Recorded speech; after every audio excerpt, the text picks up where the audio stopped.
Good morning, everyone, and you are tuned in to Pique Podcast. This is episode 2 with the Nico Ray. So, good morning. How are you? Good morning. I'm doing well. How about you? I'm doing pretty good. Good. It's a little cold out, but... Too cold. Yeah. All right, so you're part of the organization Kids Prosper Kids. That's right. Can you explain what it is to people who might not know what it is? Yeah, so Kids Prosper Kids is a 501c3 nonprofit that was founded by a group of 5th graders a couple years ago.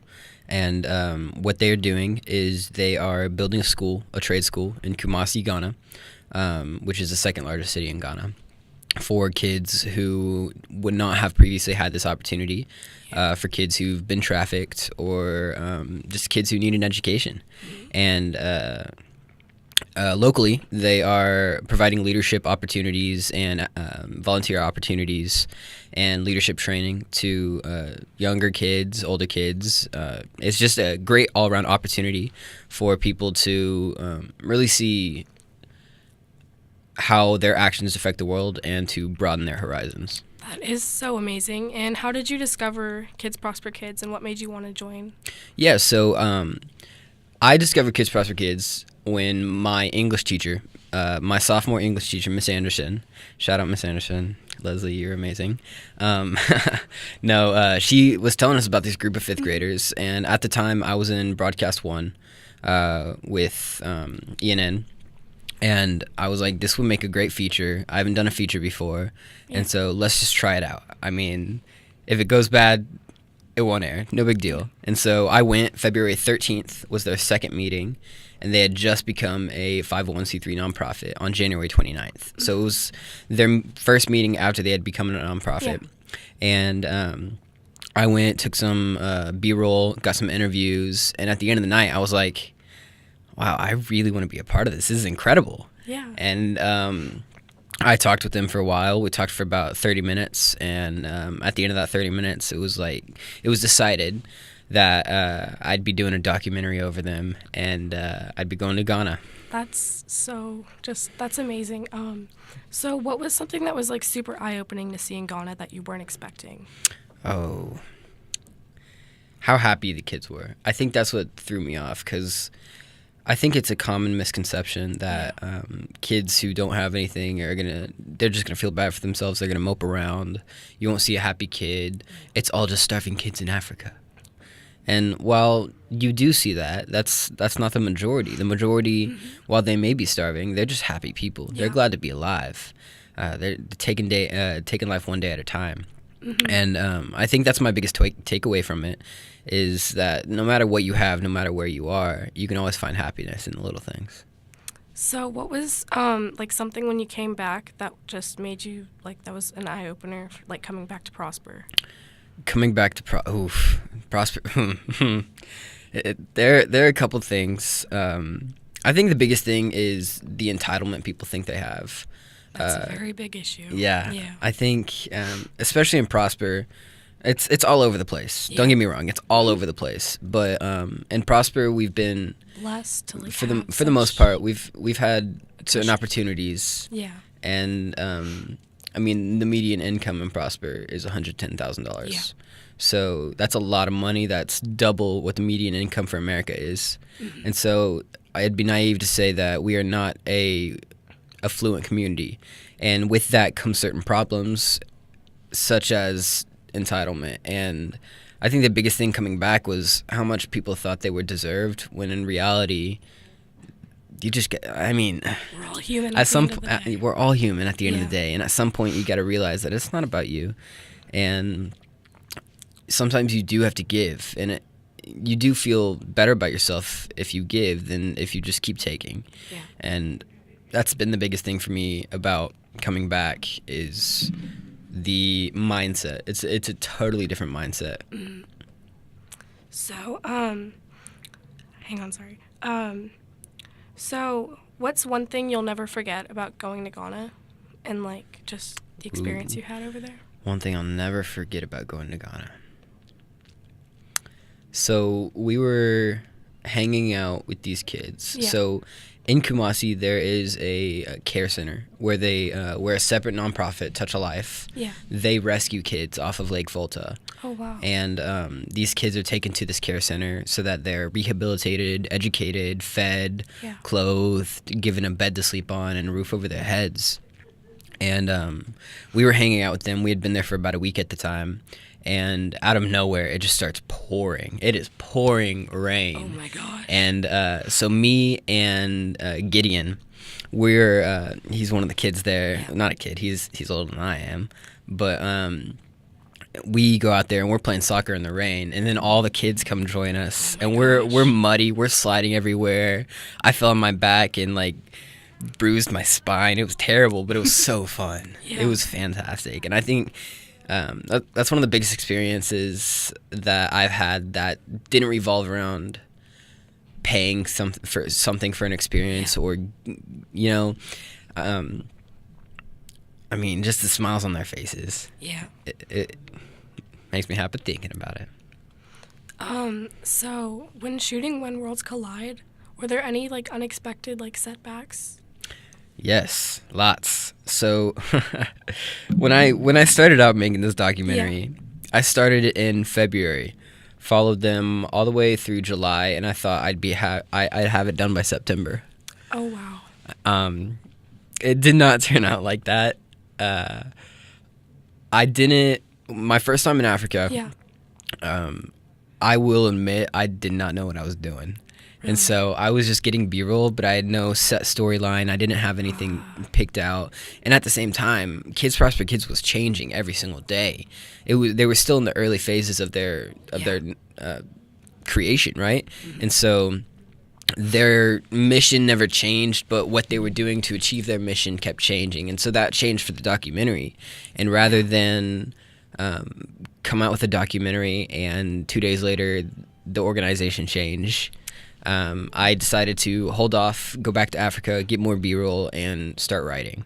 And so I spent about a year and 6 months just doing that. Oh, wow. I mean, one of the biggest projects I've ever done in my life. It is the biggest project I've ever done. And I followed them everywhere they went, whether it was down to Port Arthur when Hurricane Harvey hit, whether it was just up to a radio station where they were getting interviewed. Everywhere they went, I was there with the camera. And so I had the opportunity to see inside of what makes this organization what it was. And through that, I sat down January 1st. Yeah.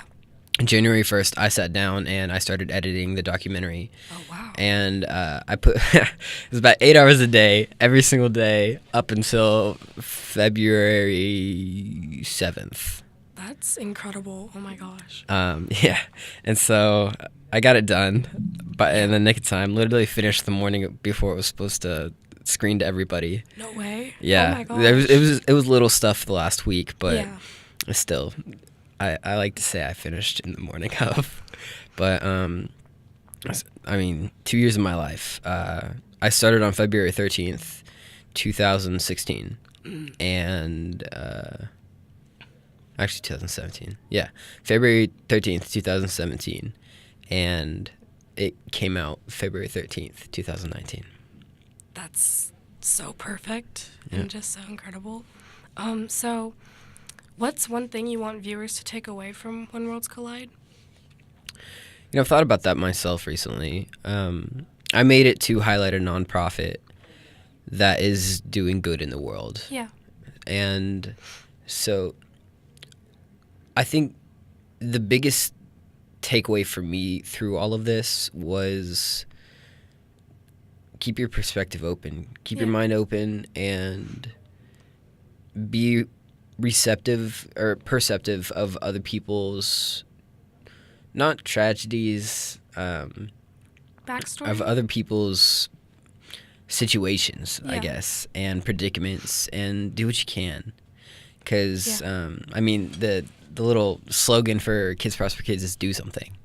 And I think that fits perfectly with what I want people to take away from this. Yeah. Whether it be you go and volunteer at a food shelter or a dog shelter or a food pantry. Yeah. Or whatever it may be. You go clean up someone's yard or go mow lawns for free. Whether I mean, it doesn't matter what it is, Just as long give as you're back. just doing something. Yeah. Just give back. I think that's the biggest thing is giving back. Yeah. Yeah. So what is next for Kids Prosper Kids? Like, what's to come in the next upcoming months?